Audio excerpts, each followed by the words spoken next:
네, 성경 봉독하겠습니다. 마태복음 16장 13절에서 20절까지 말씀입니다. 네, 마태복음 16장 13절에서 20절까지 말씀, 저와 여러분 한 목소리로 읽도록 하겠습니다.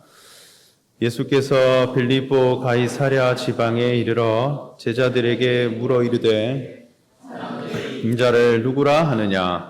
이르되 더러는 세례 요한, 더러는 엘리야, 어떤 이는 예레미야나 선지자 중에 하나라 하나이다. 이르시되 너희는 나를 누구라 하느냐?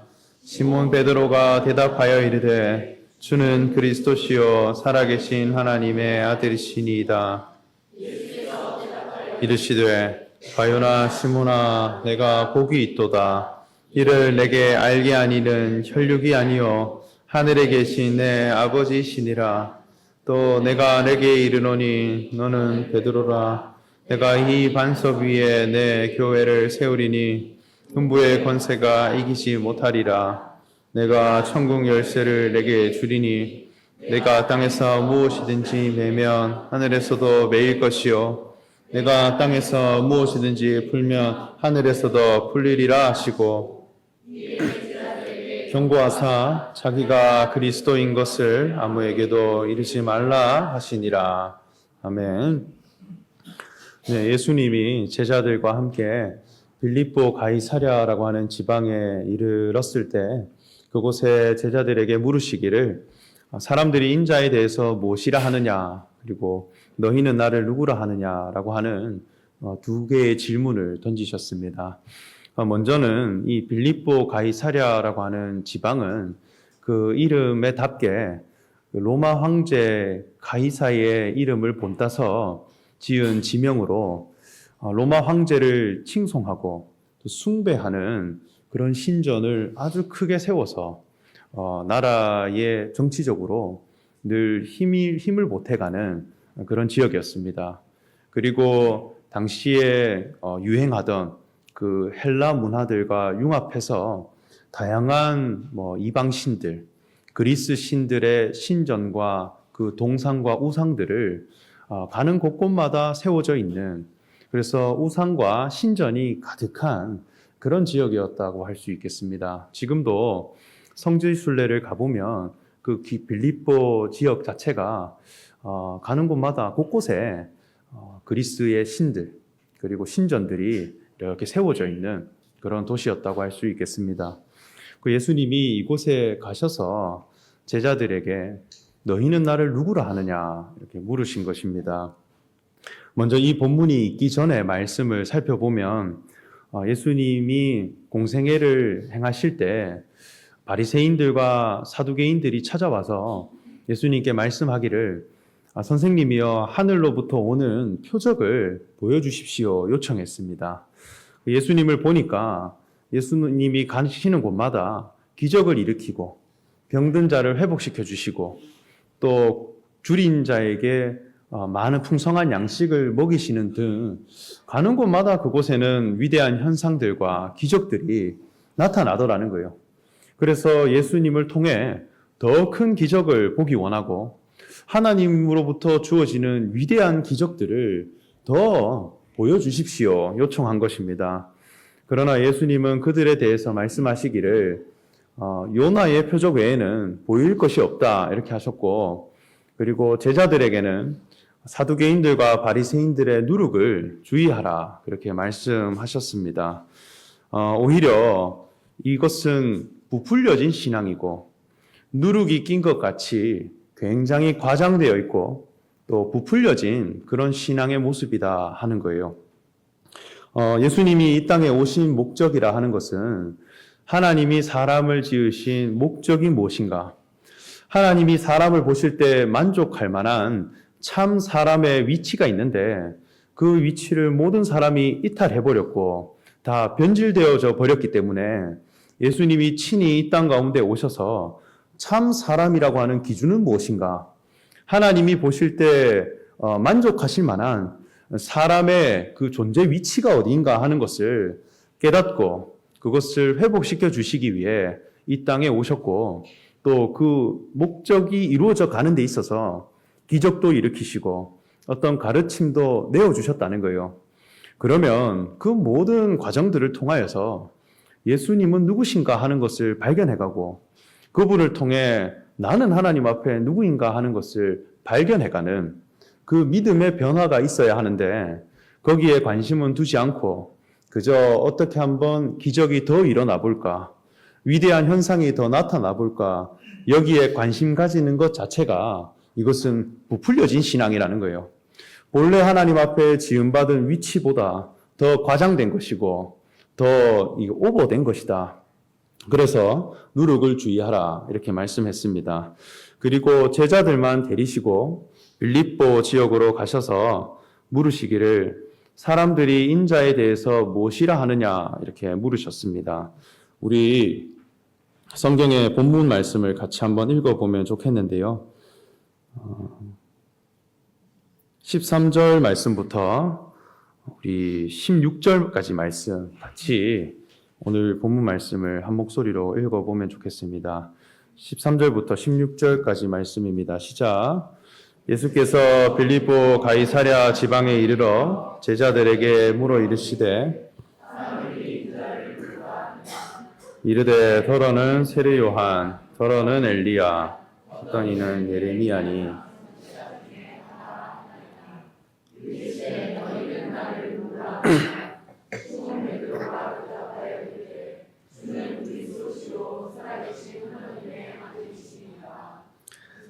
네, 여기까지만 읽겠습니다.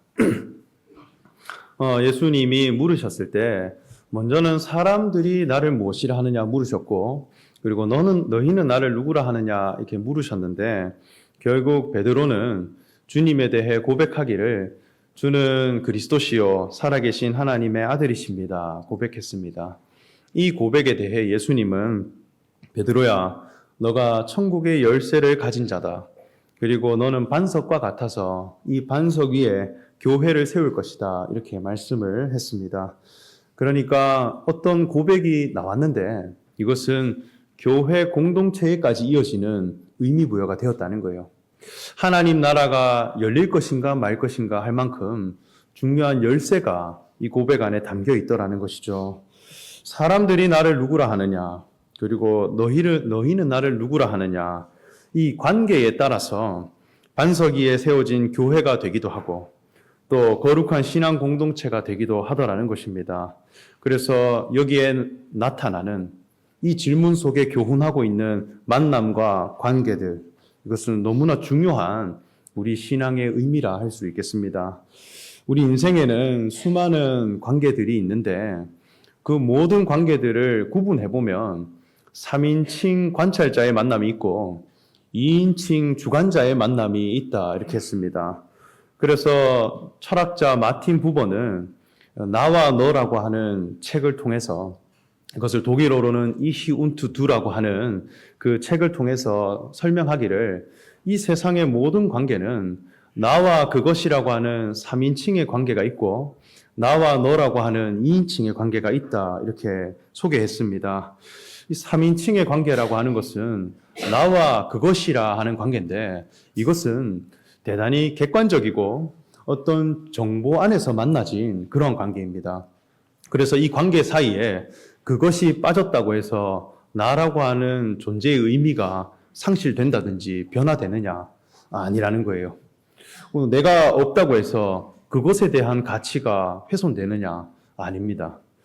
그저 기계의 하나의 부품처럼 얼마든지 대체할 수 있고 그것이 사라졌다고 해서 내 삶의 의미가 바뀌지 않는 있어도 그만 없어도 그만인 그러한 관계가 나와 그것이라 하는 3인칭 관계라 할 수 있겠습니다.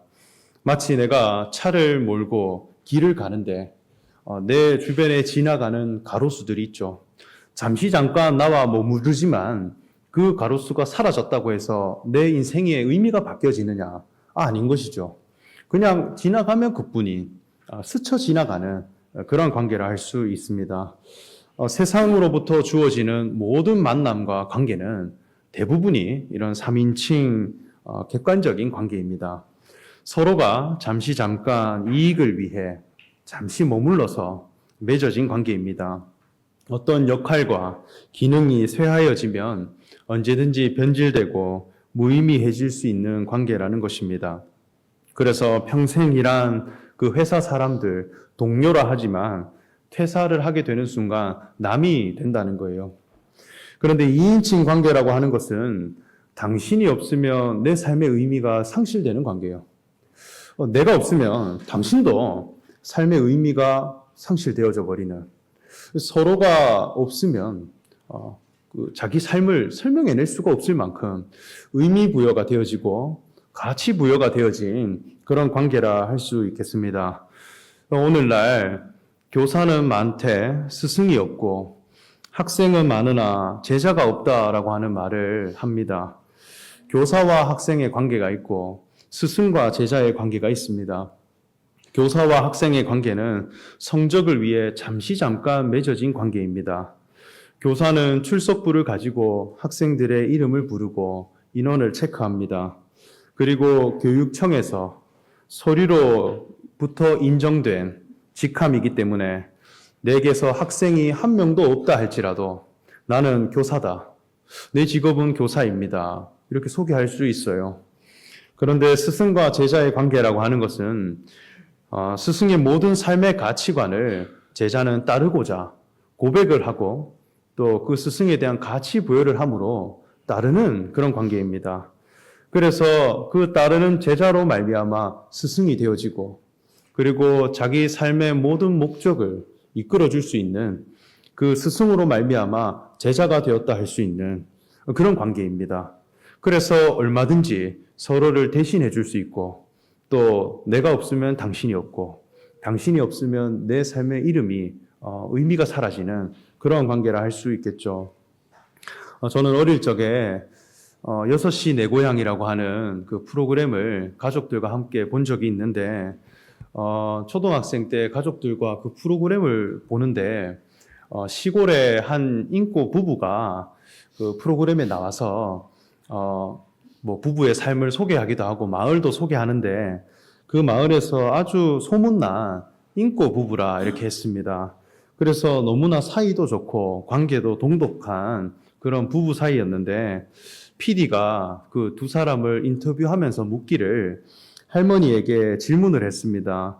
그 할머니는 자기 스스로 생각할 때 예쁘다고 생각하나요? 이렇게 물으니까 그 PD의 질문에 할머니가 대답하기를 나는 내가 못생겼다고 생각한다. 그런데 내 남편이 늘 나를 예쁘다고 해준다. 그리고 나에게 사랑스럽다고 해주고 늘 나에게 미인이라 해준다. 그래서 나는 미인이다. 그렇게 소개를 하는 거예요. 그래서 PD가 다시 묻기를 그러면 할머니는 성격이 좋은 분이라고 생각하십니까? 그 성품이 좋은 사람인가요? 물으니까 할머니가 다시 대답하기를 나는 내가 성격이 더럽다고 생각한다.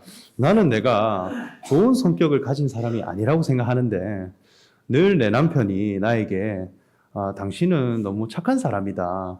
당신은 좋은 사람이다. 이렇게 불러준다고. 그래서 나는 좋은 사람이라고. 나는 착한 사람입니다. 이렇게 소개를 하는 거예요. 그때 이 초등학생 때 제가 가족들과 그 장면을 보는데 그 아직도 잊혀지지 않는 그런 장면이라 그렇게 여겨집니다. 나라는 사람에 대한 객관적인 정보가 있고 의미 부여가 되어진 나가 있는데 내 자신을 소개하려고 하니까 당신으로 말미암아 내 자신이 드러나고 당신이 나를 불러준 것으로 말미암아 내 정체성이 결정되는 그런 관계가 있더라는 것이죠. 이것은 3인칭의 관계가 될 것이냐 2인칭의 관계가 될 것이냐 이것은 하늘과 땅만큼 큰 차이라 할 수 있겠습니다.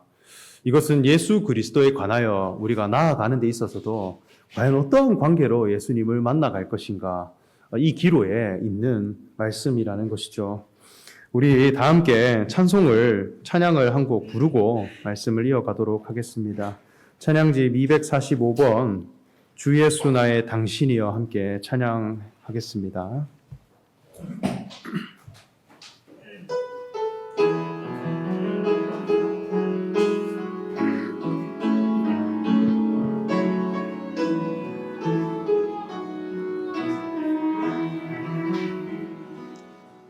끝이 없어도 환하게 다가오시는 주 예수 나의 당신이여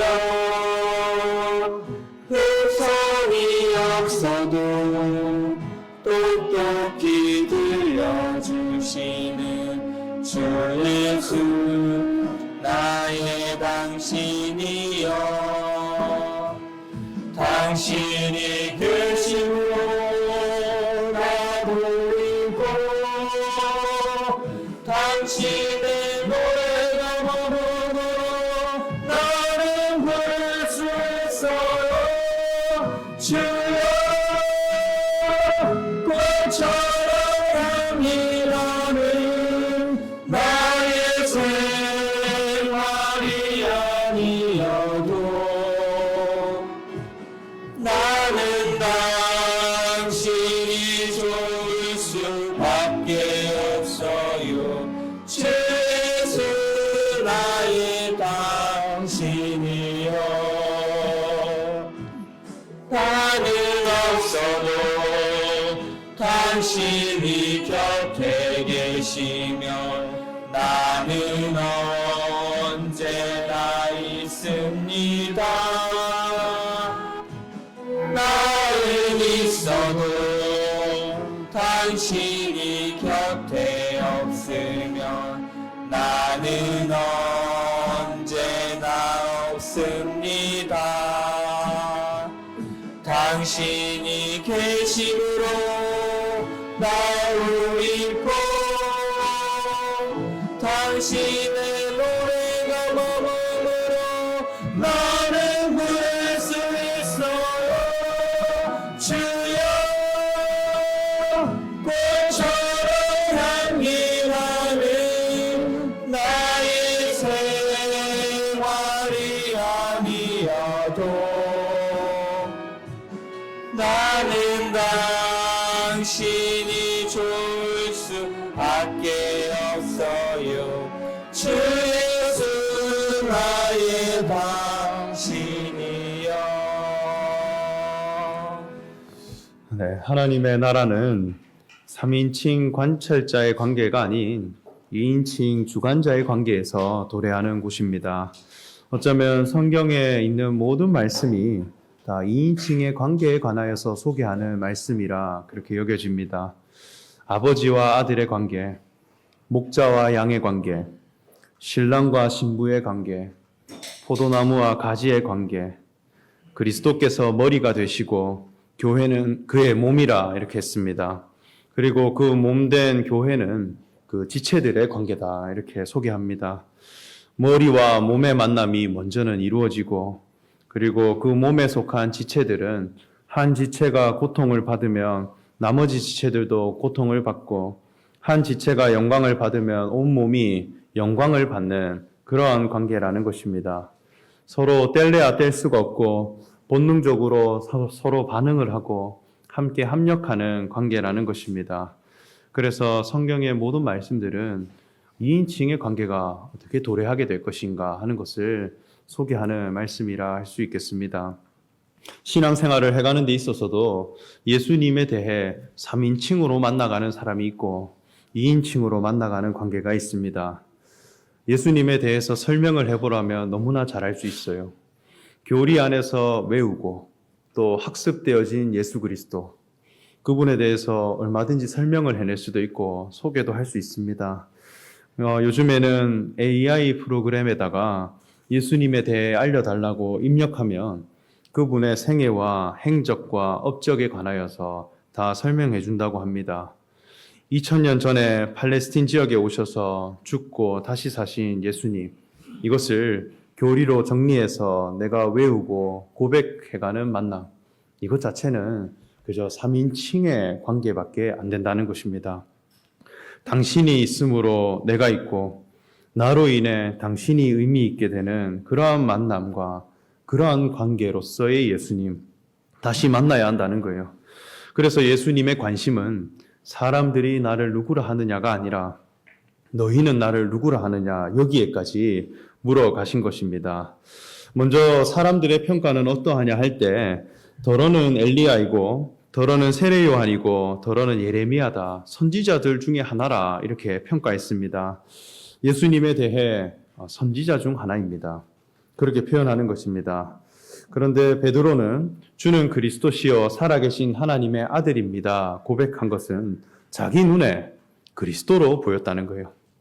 그래서 자신의 눈에 보여진 예수 그리스도에 대한 가치, 그것을 고백해가고 의미를 부여해가는 것, 이것이 교회가 세워져 가는 데 있어서 매우 중요한 열쇠가 되더라는 것이죠.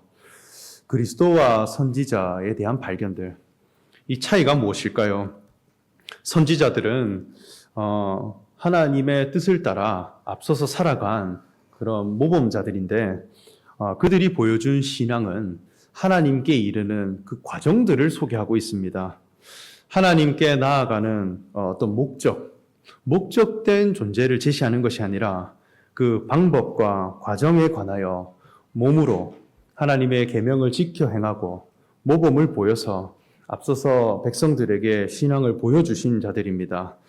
율법을 지켜 행하고 그 율법을 실천할 때에 어떤 사람이 되는지 그것을 교훈하고 하나님께 더욱 나아갈 수 있도록 인도하는 자들입니다. 그래서 하나님이 목적하신 바에 이르는 데 있어서 역할을 감당하고 길을 예비하는 자들입니다. 그러나 그리스도는 하나님이 창조하신 목적이 되신 분입니다. 하나님과 동일한 생명과 본성을 가진 자이고 하나님과 동일한 의를 가진 자여서 그를 만나면 하나님을 만난 것과 같이 같은 생명과 본성을 공유한 그러한 분이 그리스도라는 것이죠. 그런데 예수님은 인자를 누구라 하느냐 이렇게 물으셨는데 이 인자라고 하는 말 자체가 사람의 아들이라는 뜻을 가지고 있습니다. 이것은 가장 사람다운 사람, 하나님이 보실 때 사람이라고 하는 그 위치 이외에 어떤 것도 더딥혀지지 않은 가장 순수한 사람, 그것을 인자라고 합니다. 선악과를 먹어서 하나님 앞에 그 신앙의 변질이 있기 이전에 하나님 보실 때 심히 만족하신 사람의 위치, 그 참 사람의 위치에 예수님은 오셨다는 거예요. 그래서 예수님은 늘 스스로 내가 그리스도다, 내가 하나님의 아들이다 소개하지 않고 나는 인자다, 나는 참 사람의 기준을 가진 자다 그렇게 소개를 하는데 그 인생을 지켜보는 자들이 그리스도시요 참 하나님의 아들이시다 고백을 하는 것입니다. 그래서 예수님은 참 사람의 기준을 가진 분으로 그저 이 땅에 오셨는데 그것을 베드로는 관찰하고 발견해 갔을 때 이분이 그리스도시고 하나님의 아들이시구나 하는 것을 보게 되었다는 거예요. 이 베드로 눈에 보여진 그리스도라고 하는 것은 무엇이냐 할 때 이 그리스도는 기름 부음을 받은 사람이라는 뜻입니다. 그래서 히브리어로는 메시아라고 부르고 헬라어로는 그리스도라고 합니다. 기름을 부음 받았다라고 하는 것은 당시 이스라엘 백성에게 있어서 왕과 제사장을 세우는 거룩한 의식이었습니다. 그래서 기름을 부음 받은 사람은 하나님의 영에 감동하여 하나님의 형상을 가진 자가 되고 또 하나님의 의를 가진 사람이 되어서 모든 백성을 다스려낼 수 있고 그리고 하나님을 대신할 만한 그런 사람으로 세워졌다는 것입니다. 이것은 인류 최초의 문명 발생지인 메소포타미아 지역에서부터 그 수메르 문명의 점토판 쐐기 문자로도 이 기름 부음 받은 자에 대한 기록이 있다고 합니다. 기름 부음 받은 사람이 우리에게 오면 모든 인류를 해방시켜주고 자유를 안겨주고 그리고 그가 우리를 구원할 것이다 라고 하는 소망과 기도가 그 인류 최초의 문명에서부터 기록되어 있다고 합니다. 인류의 근본적인 열망 안에, 염원 안에 그리스도께서 오시고 그리스도가 우리에게 오시는 것에 대한 갈망과 기도가 있더라는 것입니다. 그래서 기름을 붓는다는 것은 사람을 앉혀놓고 순양 뿔에다가 올리브 기름을 가득 채워 그 사람의 머리 위로 이렇게 붓게 됩니다. 그러면 그 사람의 머리에서부터 발끝까지 기름이 흐르게 되고 그리고 온 몸이 기름에 다 뒤덮이게 됩니다. 그러면 그 사람으로부터 기름 향기가 풍겨져 나오고 기름의 빛깔들이 나타나게 되는 것입니다. 왕과 제사장을 세우는 데 있어서 왜 기름 범벅이 되게 하는 것일까요? 영국이라고 하는 나라는 왕을 세울 때 왕관을 씌운다고 합니다. 그래서 왕관을 전달하면 그 사람은 왕권을 가진 자가 되는 거예요. 이번에 새로운 교황이 선출이 되었는데 대사제, 대제사장이라 할 만한 사람이 세워졌는데 그 교황 즉위식에도 관을 전달하는 것으로 이것은 사제다 이렇게 선언한다고 합니다. 우리나라의 왕은 국세를 전달함으로 왕권을 이양했다고 했습니다.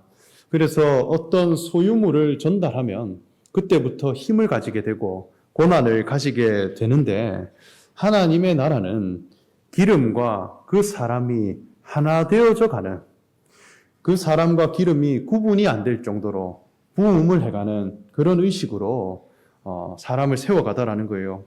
이것은 그 기름 속에 담긴 기능과 그 사람이 가진 운명과 미션이 하나다라고 하는 것을 선언하는 퍼포먼스입니다. 성경에서 소개하는 기름이라 한다면 이 기름은 먼저 빛의 재료였습니다. 그래서 기름을 가진 사람은 곧 빛을 가진 사람이었어요. 하나님의 나라는 10처녀가 있는데 모두 등을 가지고 신랑을 기다린다 했을 때 슬기로운 처녀와 미련한 처녀의 구분이 어디에서 이루어지느냐 할 때 등과 기름을 함께 가진 이가 슬기로운 자요. 신랑이 오실 때 맞이할 수 있을 만한 그리고 마침내 혼인잔치의 기쁨에 참여할 수 있는 자다. 그렇게 소개했습니다. 그래서 기름을 가진 것은 등에 빛을 밝힐 수 있는 원인이고 신랑을 맞이할 수 있는 원인이 되더라는 것이죠.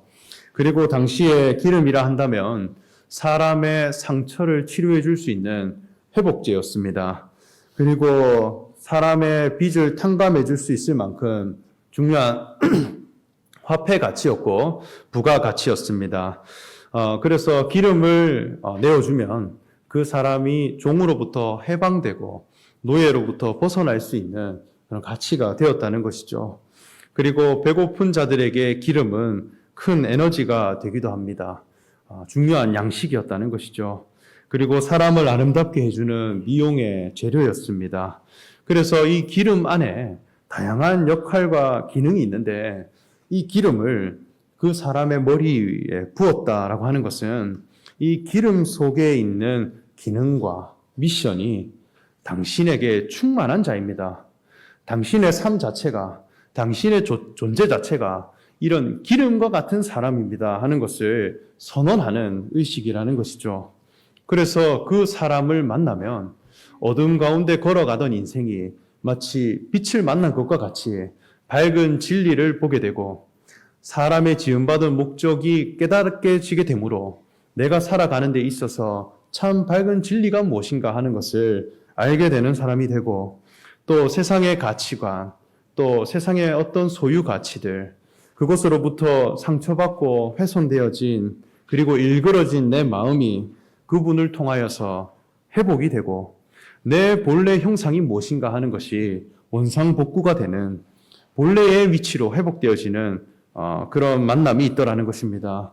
그리고 세상 가치관에 매여 내가 종노릇할 때 죄에 사로잡혀 종노릇할 때 그가 나를 자유케 하고 그를 만나면 내가 더 이상 죄의 종에 사로잡혀 있지 않고 하나님 앞에 자유를 누릴 수 있는 그런 사람이 되게 하는 것, 그것이 바로 그리스도라고 하는 신분을 가진 자라는 것이죠. 예수님이 이러한 분이시구나 하는 것을 발견하게 된 것입니다. 그리고 하나님의 아들이라 했습니다. 이 아들이라고 하는 것은 그 하나님과의 관계가 생명관계다라고 하는 것을 고백한 것입니다. 아들과 아버지의 관계는 같은 유전인자를 가지고 같은 본성을 공유한 관계입니다. 본성이 같다라고 하는 것은 옳다 여겨지는 의로움과 이끌리는 것이 같다는 거예요.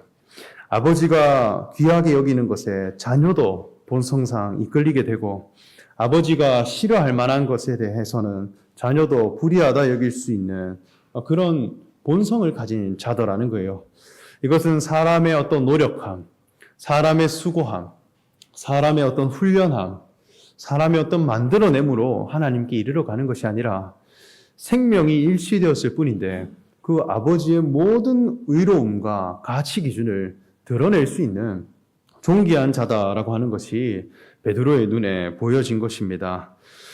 그저 참 사람의 위치에 사람의 몸을 입고 사람다움을 가지고 우리에게 오셨는데 그분이 내게 그리스도시요 하나님의 아들로 보여지더라는 것이죠.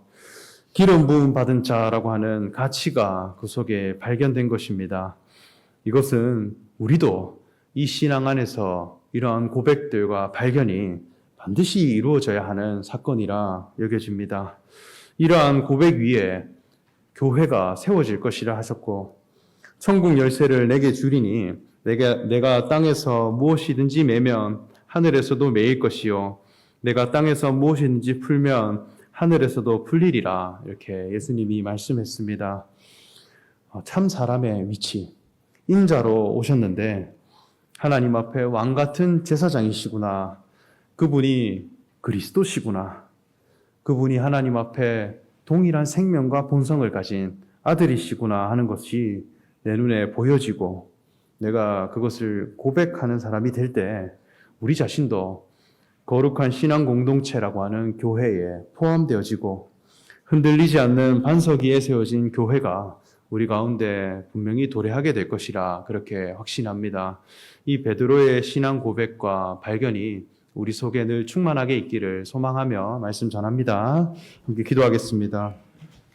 사랑의 하나님, 베드로가 주는 그리스도시요 살아계신 하나님의 아들이십니다. 고백했을 때 천국의 열쇠와 그 반석 위에 세워진 교회를 예수님이 약속하셨듯이 우리가 우리의 신앙 고백이 나와지기를 원합니다.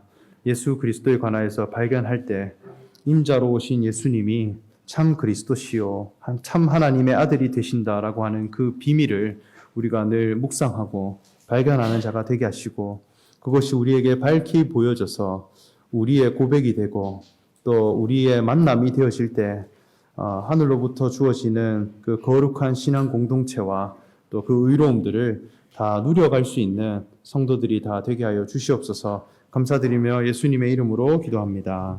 아멘. 네, 다 함께 찬송가 210장 찬송하겠습니다.